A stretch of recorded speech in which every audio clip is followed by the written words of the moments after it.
Buenos días, queridos hermanos. Le damos gracias a Dios por la oportunidad que nos da nuevamente de estar en su casa de oración para estudiar su palabra. Comenzamos entonces pues con una oración. Padre, te damos gracias porque tú eres bueno y para siempre es tu misericordia. Grande eres sobre todas las cosas. El Dios de la creación, el Dios del cielo, el Dios del universo. Te damos gracias, Señor, por tu Hijo Jesucristo, por tu Espíritu Santo que habita con nosotros para enseñarnos todas las cosas. El día de hoy presentamos esta escuela dominical a ti para que sea para tu gloria y para tu honra y seas tú enaltecido sobre todas las cosas. Amén.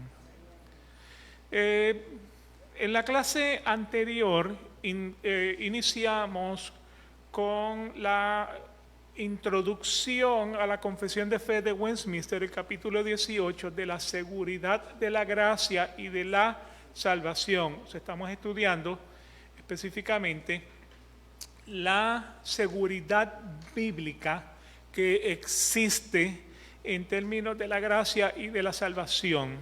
Y gracia y salvación son dos palabras que son bíblicas. Se nos revelan en Efesios capítulo 2, versículo 8, donde dice: porque por gracias habéis sido salvados por medio de la fe, y esto no de vosotros, sino que es don de Dios. Don de Dios significa es dado por Dios. Así que nuevamente, por gracia habéis sido salvados. Y definimos la palabra gracia como un favor inmerecido, un regalo, una donación que surge del amor eterno, la buena voluntad, las misericordias de Dios, que han sido concedidas al hombre pecador que está muerto en sus delitos y pecados. Así que de esa manera fue que definimos la palabra gracia. También en la clase anterior indicamos que todo hombre concebido de mujer tiene garantizado tres cosas. La primera es que el hombre es concebido y vive su vida como pecador. Esto lo confirmamos con Eclesiastés 7:20, el Salmo 51:5.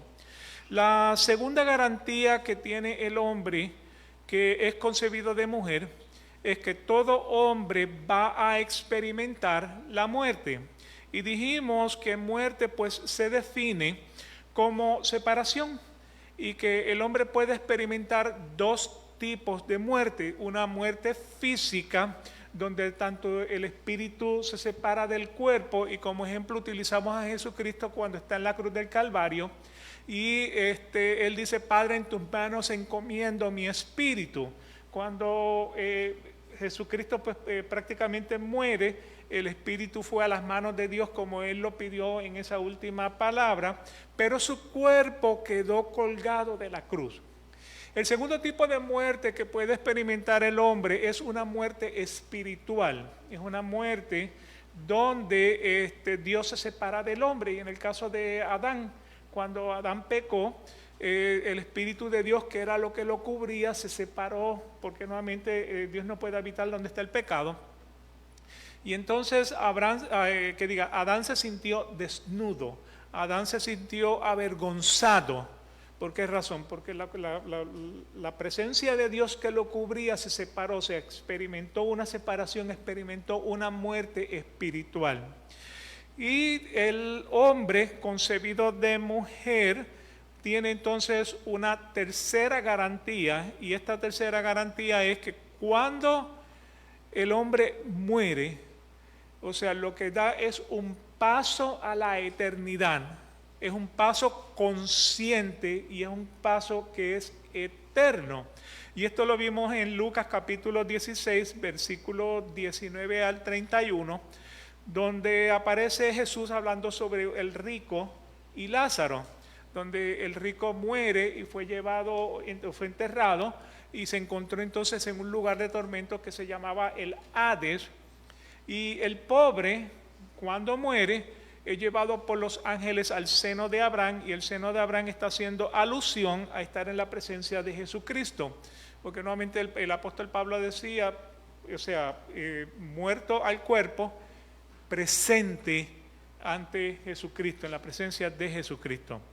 Así que ambos lugares son eternos y ambos lugares están separados por una gran cima, de tal manera que los que están en el seno de Abraham no pueden ir al Hades y los que están en el Hades no pueden ir al seno de Abraham. O sea que no hay un tercer espacio, no existe una tercera oportunidad, es uno u otro, y es en esta vida donde o somos salvos o somos condenados.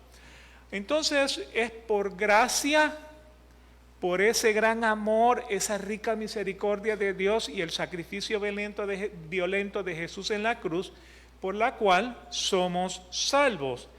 La palabra salvación la definimos como rescate, el tipo de rescate que pudiera experimentar, por ejemplo, un náufrago, cuando es rescatado de las aguas. Ahora, la palabra salvación sí significa rescate, de que el hombre necesita ser rescatado. Y hay religiones que dicen, o sea, conviértete porque si no te va a llevar el diablo. No necesariamente. ¿Ok? ¿Rescate de qué? ¿De qué necesita ser rescatado el hombre? El hombre necesita ser rescatado de la ira venidera. ¿Qué es la ira venidera? La ira venidera es la ira de Dios sobre las naciones y los hombres que desestiman el sacrificio de Jesucristo como completo y suficiente. O sea, cuando Cristo dijo consumado es, Él lo que dijo fue no hay más ni hay menos, no se le quita, no se le pone, ya está todo completado.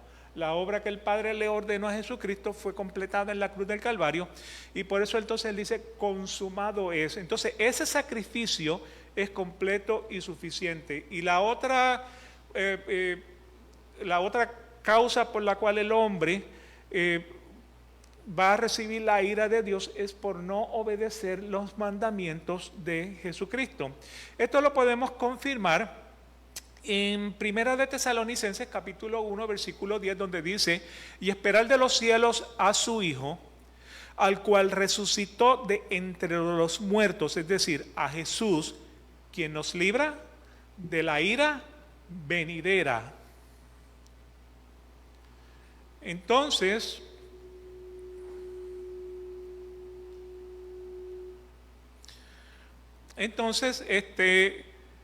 es Jesús quien nos salva, es Jesús quien nos rescata de la ira venidera. Entonces, ¿por aquí pasó?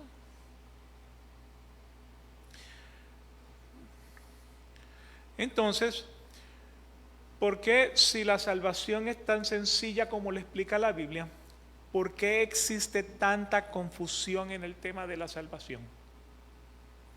¿Por qué existe tanta confusión en el tema de la salvación? Y la razón es porque diferentes religiones han querido interpretar y han querido enseñar el tema de la salvación en una de las siguientes escuelas de pensamiento. En la página 4 ustedes van a encontrar una tabla donde aparecen 5 escuelas de pensamiento, que son las que yo he podido identificar en un tema generalizado. Y entonces, estas escuelas de pensamiento prácticamente pues vamos a encontrar inicialmente 2 escuelas fundamentales. La primera escuela es la de salvación por las obras y la otra es la de la salvación por la gracia. ¿Okay? Así que son 2 escuelas de pensamiento, uno por obras, uno por gracia. Vamos a comenzar definiendo lo que sería entonces la salvación por la obra. La salvación por las obras pues tiene su origen en el judaísmo y en el Antiguo Testamento. ¿Se recuerdan cuando el joven rico vino donde Jesucristo y le dijo, maestro bueno, ¿cómo yo puedo ser salvo? Y Jesucristo le dice, bueno, cumple los mandamientos. Y dice, eso yo lo hago desde mi juventud. ¿Me explico? Entonces, pues, nuevamente es, o sea, el judaísmo estaba enfocado en que si ellos podían cumplir 100% las obras de la ley, ellos podían ser salvos. Así que tanto el judaísmo como los judíos, o sea, los mesiánicos, los católicos romanos, los testigos de Jehová, entre otros, como ejemplo, creen que la salvación se gana por medio del cumplimiento de las obras de la ley y de las buenas obras. De hecho, el judío y el mesiánico tienen el concepto de que Dios les puede dar la habilidad para no pecar. Y nuevamente, si eso fuera cierto, entonces el sacrificio de Jesucristo en la cruz del Calvario sería completamente en vano, porque por esa razón fue que Jesucristo murió, para que pudiéramos ser rescatados de la ira de Dios, porque en nuestro propio mérito nosotros no podemos ganarnos esa salvación. Ahora, estas denominaciones van a utilizar ciertos versículos bíblicos para sostener su creencia. Por ejemplo, pues utilizan Santiago capítulo 2, donde dicen: ¿de qué sirve, hermanos míos, si alguno dice que tiene fe, pero no tiene obras? ¿Acaso pueda esa fe salvarlos? Así también la fe por sí misma, si no tiene obras, está muerta. Pero alguno dirá: tú tienes fe y yo tengo obra, muéstrame tu fe sin las obras, y yo te mostraré mi fe por mis obras. O sea que nuevamente estas religiones están utilizando este versículo para destacar que por sus obras ellos pueden ser salvados. Continuamos. En el versículo 21, no fue justificado, ahora voy a utilizar un ejemplo de Abraham, donde dice: no fue justificado por las obras Abraham nuestro padre cuando ofreció a Isaac su hijo sobre el altar. La respuesta es sí. Abraham fue justificado por sus obras. Versículo 22, ya ves que la fe que tenía Abraham actuaba con sus obras, y como resultado de las obras, la fe le fue perfeccionada. No sé, ¿cuál es el propósito de las obras? ¿Salvarlo? No, el propósito de la fe no es, el de las obras no es salvarlo, sino de perfeccionar la fe. Eso es lo que dice el versículo 22. En el versículo 23, y se cumplió la escritura que dice: y Abraham creyó a Dios y le fue contado por justicia, y fue llamado amigo de Dios. Vosotros veis que el hombre es justificado por las obras y no solo por la fe. Entonces, en el versículo 26, porque así como el cuerpo sin el espíritu está muerto, así también la fe sin las obras está muerta. Estos versículos del capítulo 2 de Santiago no están diciendo que el hombre debe hacer obras para ganarse la salvación, ya que esto contradice lo que dice Efesios 2:9, que lo vamos a estar leyendo próximo o un poquitito más adelante. Y nuevamente, acuérdense que, o sea, Santiago no va a contradecir a Pablo. O sea, si Dios es el autor de la Escritura, toda la palabra es inspirada por Dios, salió de la boca del aliento de Dios. Dios no se va a contradecir él mismo, porque un reino dividido no prospera. O sea, todo lo que dice la Biblia es congruente, pero cuando tenemos entonces religiones que utilizan este versículo para contradecir la salvación por la gracia, lo que están es contradiciendo la palabra de Dios con la palabra de Dios. Y eso es un oxímoron. ¿Ok? La palabra no se contradice. Si bien vemos que Abraham fue justificado por sus obras en el versículo 21, porque eso es lo que dice: no fue justificado por las obras Abraham nuestro padre cuando ofreció a Isaac su hijo sobre el altar. Él fue justificado por sus obras. Ese es el capítulo 22 de Génesis. Ahora, el capítulo 15 de Génesis dice: y se cumplió la escritura que dice: y Abraham creyó a Dios y le fue contado por justicia y fue llamado amigo de Dios. Eso es lo que dice el versículo 23. O sea que Abraham fue justificado tanto por su fe como por sus obras. Ahora, ¿fue Abraham justificado en su propio mérito?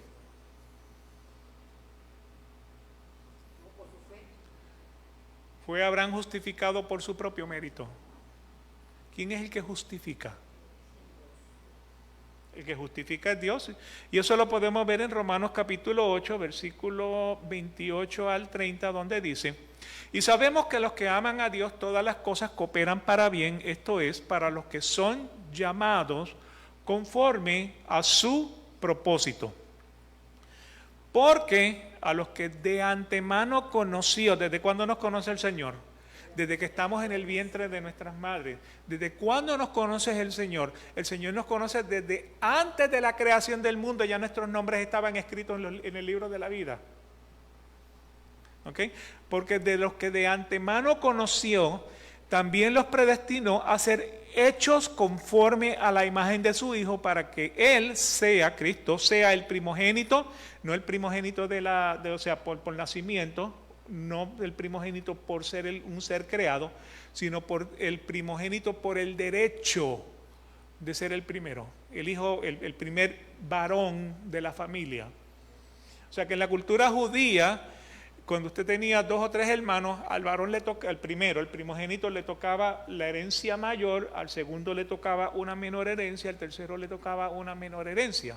O sea, por eso la primogenitura era tan importante, por la herencia, y por esa razón Jesucristo es el primogénito, no por ser un ser creado, sino por la posición de la herencia. Eso es lo que quiere decir ese versículo. Así que nuevamente, para que en Cristo seamos, para que Cristo sea el primogénito entre muchos hermanos. Ahora mire lo que dice el versículo 30, dice: y a los que predestinó, a estos llamó. O sea que si estamos predestinados desde antes de la creación del mundo, desde que estamos en el vientre de nuestra madre, Él nos llama. Él nos llama. Y cuando nos llama, ¿qué dice? También justificó. Y a los que justificó, a estos también glorificó.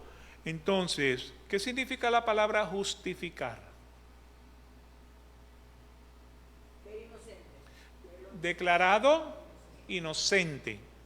Eso es lo que quiere decir la palabra justificar. Somos declarados inocentes. A pesar de que yo soy pecador, desde que estoy en el vientre de mi madre, desde que estoy, desde que estoy en el vientre de mi madre, desde mi juventud, desde mi niñez, de mi juventud, de mi adolescencia, de mi tiempo como adulto, y ahora que estoy entrando en una tercera edad, desde ese tiempo fui pecador, soy pecador, seré pecador hasta el día que este cuerpo deje de respirar. Sin embargo, en este momento Dios nos mira, cuando nos justifica, Dios nos mira sin pecado. Lo que ve es, a pesar de que ve un hombre pecador, nos mira sin pecado. Así que Dios es el que declara inocente, solo Dios es el que justifica al hombre, tanto en su fe como en sus obras. O sea, no encontramos un solo versículo donde diga que el hombre es justificado en las obras de su propio mérito. O sea, Abraham no pudo decir, pues por lo que yo hice, yo me declaro inocente. O sea, quien declara inocente a Abraham fue Dios. ¿Ok? Así que Dios es quien justifica al hombre, tanto en su fe como en sus obras, porque ambos, la justificación y la fe, son dados por Dios. Tanto la justificación como la fe son gratuitamente dados por Dios. Así que en el tema de la salvación por las obras, vamos a encontrar entonces que estas iglesias, los judíos los mencionan como los católicos y los testigos de Jehová, creen que por la obra personal se pueden ganar la salvación. O sea, el cumplimiento de la ley. La segunda escuela de pensamiento que vamos a ver es entonces la escuela que habla acerca de la gracia. Esta pues nuevamente, salvación es por gracia y como completa obra de Dios. Esta salvación por gracia se observa desde el Antiguo Testamento y es la creencia que tienen entonces las iglesias reformadas, cuales fueron establecidas desde los 1400 en adelante, pero vuelvo y destaco, la salvación por gracia no es una novedad del Nuevo Testamento. Desde el Antiguo Testamento, la salvación por gracia ya está establecida. O sea que aun cuando en el tiempo de los apóstoles no había un Nuevo Testamento escrito, ellos tenían el Antiguo Testamento. O sea, recuérdese que el Nuevo Testamento lo que hace es explicar el Antiguo Testamento.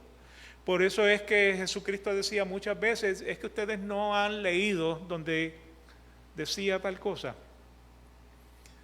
O el mismo Pablo cita tantas cosas del Antiguo Testamento. Y nuevamente porque el Nuevo Testamento está explicando el Antiguo Testamento. O sea que ellos no necesitaban del Nuevo Testamento para entender que había un día de la resurrección. Por ejemplo, vayan y lean el caso de la muerte de Lázaro. Cuando Jesucristo vino, ya Lázaro tenía 4 días de muerto, y Jesucristo le dice, mira, si tú crees, ¿sabes? ¿Tú crees en la resurrección? Y dice, sí, Señor, yo sé que algún día, no sé si fue Marta o María, pero le dijo, sí, Señor, yo sé que algún día viene la resurrección. O sea que desde el Antiguo Testamento ya sabían que había un momento de la resurrección que venía en el futuro. ¿Me explico? O sea que nuevamente el Nuevo Testamento está explicando el Antiguo Testamento, pero la salvación por la gracia viene desde el Antiguo Testamento y se lo voy a comprobar un poquitito más adelante. Así que nuevamente iglesias reformadas, como la iglesia presbiteriana donde estamos hoy día, pues cree en esa salvación de por gracia.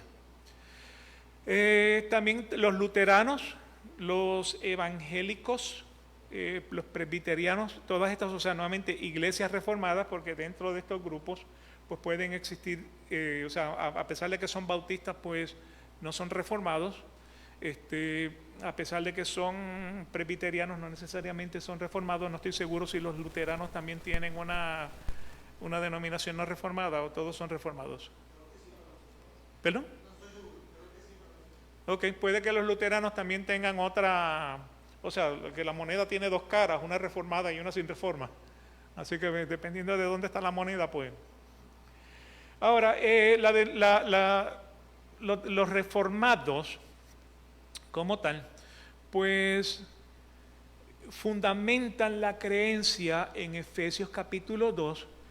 Ya vimos el versículo 8, pero ahora le voy a agregar el versículo 9, donde dice,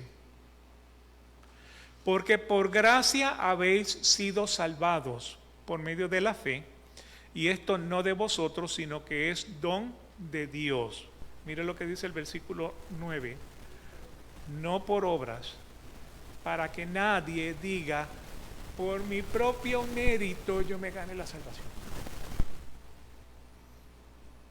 ¿Okay? Así que nuevamente, Dios te da gracia, Dios te da salvación, Dios te da la fe, Dios es quien te justifica. Esos son regalos de Dios para el hombre pecador. ¿Okay?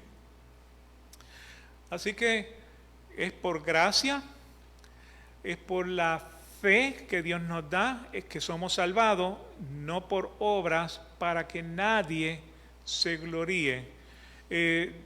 Y la fe que Dios nos da es para que creamos que solamente Él nos puede salvar. No sé si recuerdan en una ocasión cuando uno de los discípulos le dijo, Señor, aumentanos la fe.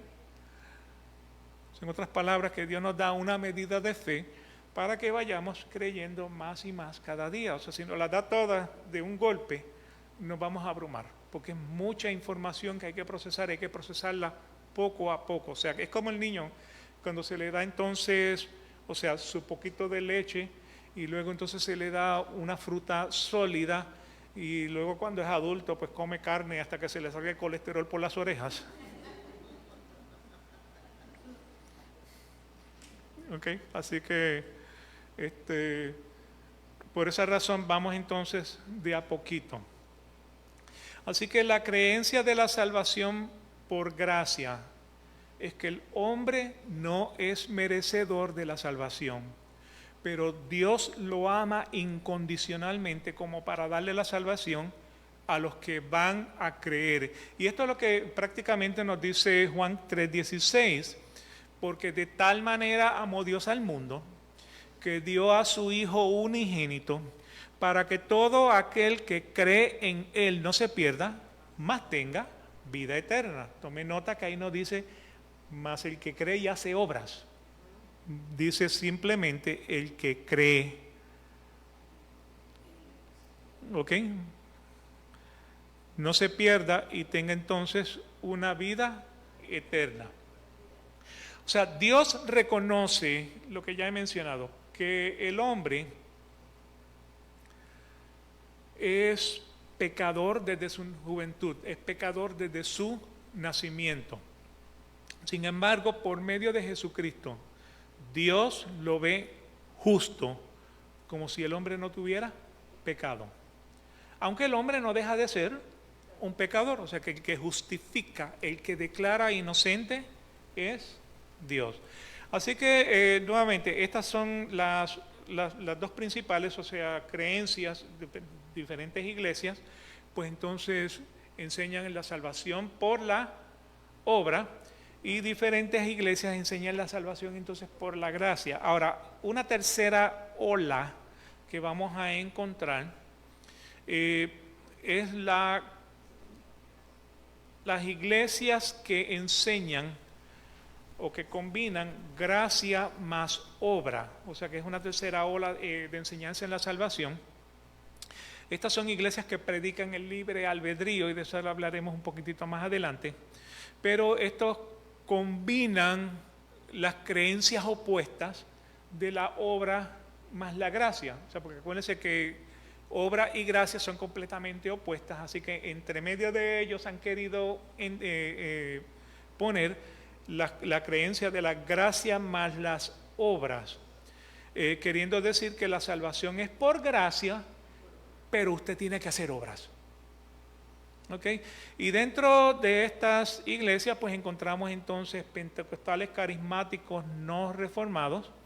Estos dicen que usted tiene que aceptar a Jesús como tu Salvador y que luego de ser salvado tienes que trabajar para mantener tu salvación, porque la salvación se pierde. Y nuevamente, como ya mencioné, estas son denominaciones que hablan del libre albedrío.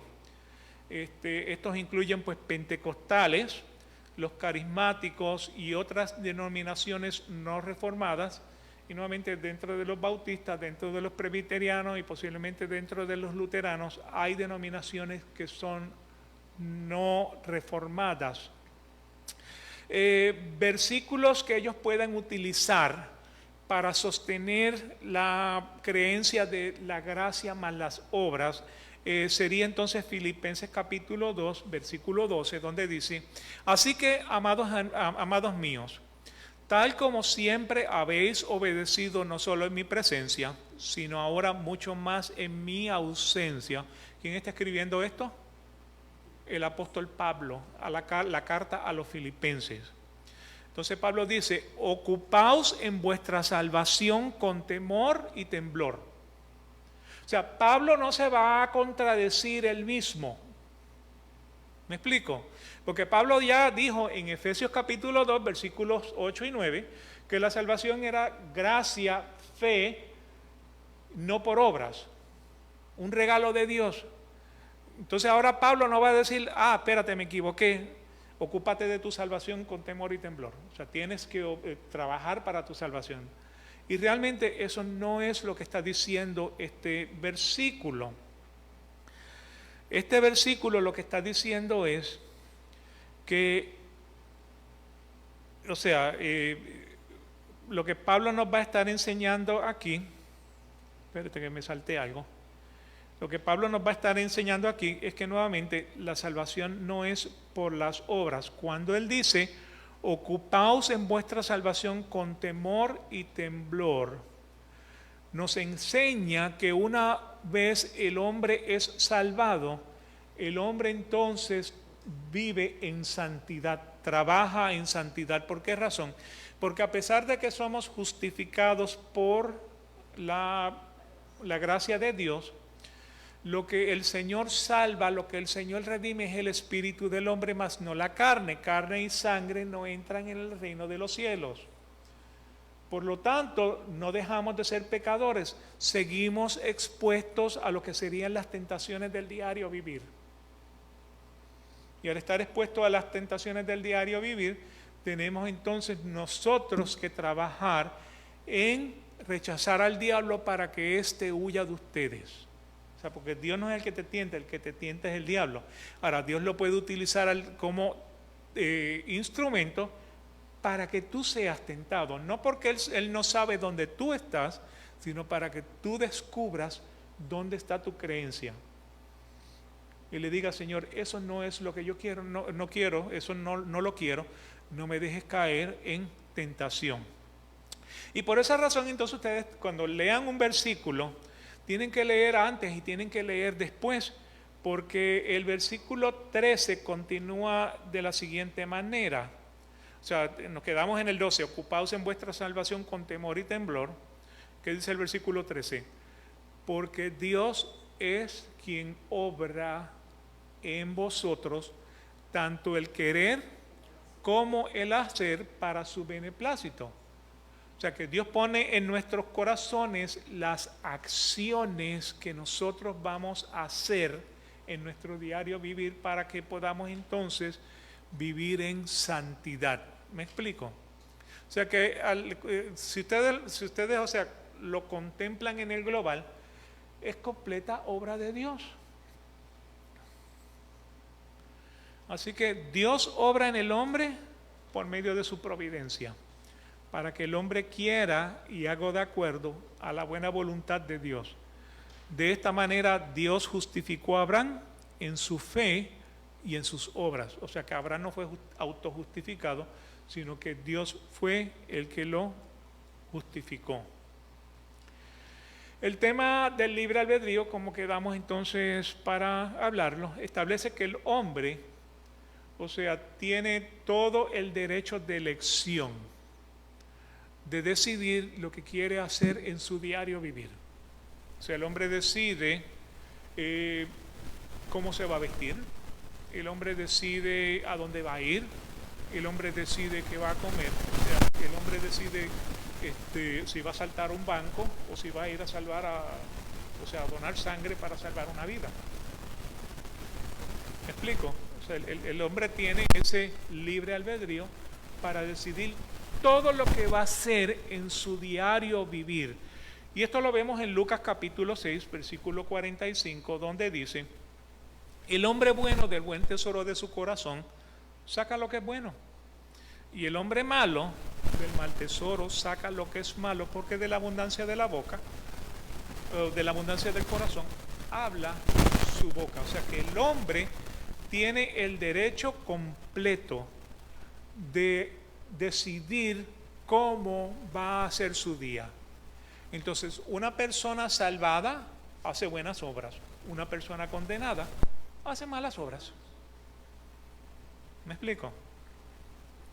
Ahora, cuando hablamos del tema de la salvación y el libre albedrío, el hombre ha distorsionado su derecho de libre albedrío al pensar que el hombre puede ser árbitro de su propio destino, y el versículo que utiliza para sostener las creencias del libre albedrío es Deuteronomio capítulo 30, versículo 19, donde dice: al cielo y a la tierra pongo hoy como testigos contra vosotros de que he puesto ante ti la vida y la muerte, la bendición y la maldición.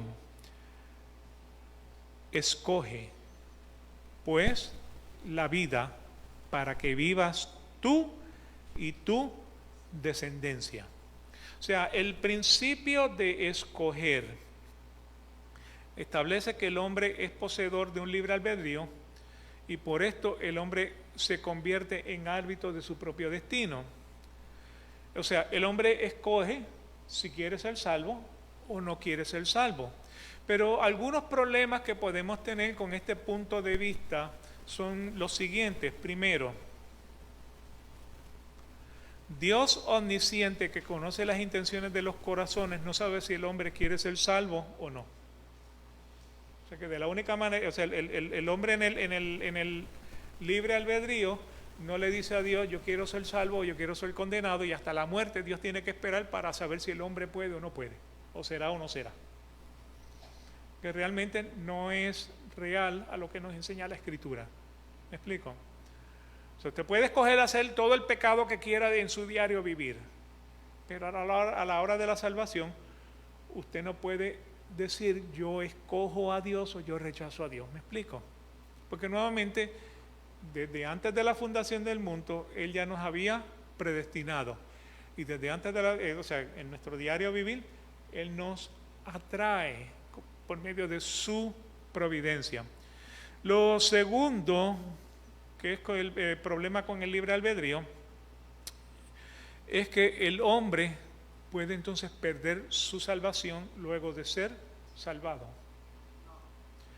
La Iglesia reformada no cree que el hombre pierde la salvación. ¿Por qué razón? Porque número uno, ¿quién da la salvación? Dios es el que da la salvación. Dios se equivoca. O sea, ¿cómo Dios va a decir, te voy a salvar? Mira, cometiste un pecado, te voy a tirar por la borda. Me equivoqué. Ese no es Dios. Ese no es el Dios que nosotros servimos. Un ejemplo lo vimos hace unas cuantas semanas atrás, David, cuando pecó contra Betsabé. O sea, y después de la angustia que él pasó cuando el niño nació, y luego de la angustia que él experimentó cuando el niño murió, se sentó a la mesa y dijo, denme de comer, y le dicen, o sea, ¿qué es lo que está pasando aquí? Por 7 días lloraste como una Magdalena, y ahora pues te has bañado, te has afeitado y has pedido de comer. Y dice, mira, por más que llore no lo puedo traer a la vida, pero tengo una seguridad que algún día lo veré. Y entonces en ese caso, pues o sea, David fue salvo. ¿A pesar de qué? De su pecado. David era un hombre conforme al corazón de Dios. Ahora, ¿cuántos asesinatos tenía David en las manos? ¿Cuánto pecado tenía David en las manos? Y con todo y con eso el Señor tuvo misericordia para salvarlo. ¿Qué tal Salomón? 300 mujeres y 700 concubinas. Mamá, no puedo con una. Imagínate con 1000. ¿Me explico? Y sin embargo Salomón, por la gracia y la misericordia de Dios, fue salvo. Así que la pregunta que tengo para ustedes, ¿tiene el hombre la habilidad de escoger o de rechazar a Dios? ¿Okay? ¿Puede ser el hombre el árbitro de su propio destino? Estas preguntas las contestaremos entonces la semana próxima en la siguiente lección, cuando continuemos la siguiente lección. Oramos. Padre, te damos gracias por este día, por lo precioso que ha sido estudiar tu palabra, poderte conocer más a profundidad, poder saber, Señor, que esa salvación por gracia tú las has dado como un regalo para cada uno de los hombres. Aumentanos la fe, ten misericordia de nosotros que somos pecadores.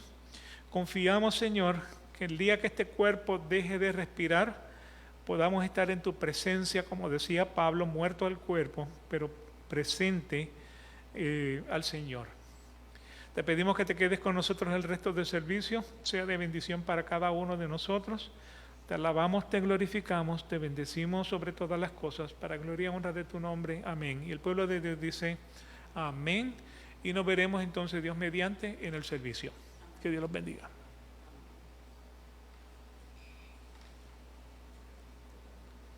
Ya está.